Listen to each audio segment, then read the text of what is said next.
What's going on, everyone? Welcome to week number 7 of our course.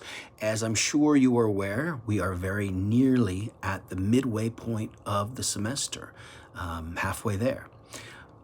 For next week, keep in mind that there is no answer and no reply and no new reading. Instead, what you've got is the second step of the summative assessment. The class project is due, as well as your very first reflection assignment along with a peer review.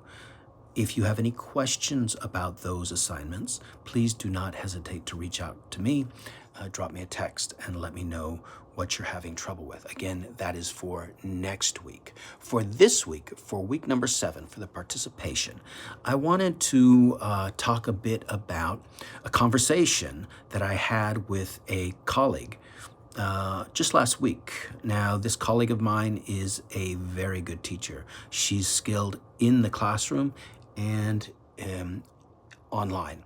And so we were having this conversation about students who disappear from online courses. They ghost us, right? Maybe a few weeks into the semester, they just stop doing the work, but they don't drop the class. They're still on the roll. But no matter what we do, no matter how many times we reach out to them, we don't hear anything back. It's as though our messages are just going into a black hole.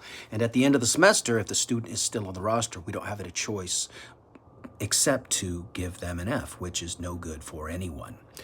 So we were talking about this, and my colleague said, many students aren't entirely clear what online really means. Because there's no set meeting time, it feels manageable. Even while working full-time, taking a heavy in-person class load, balancing work, social, and family responsibilities. But that assumption can set up unrealistic expectations. More often than not, students ghost the class not because they don't care, but because they're overwhelmed. And once that feeling sets in, embarrassment isn't far behind. What do we do when we're embarrassed? We avoid the class and the instructor completely. That's human nature. So I want to put the question to you. Do you think she's right? When students disappear from an online course, when they ghost us, do you think they're simply overwhelmed? Or are there other factors at play? Is an online course simply the easiest thing to let go when life gets busy?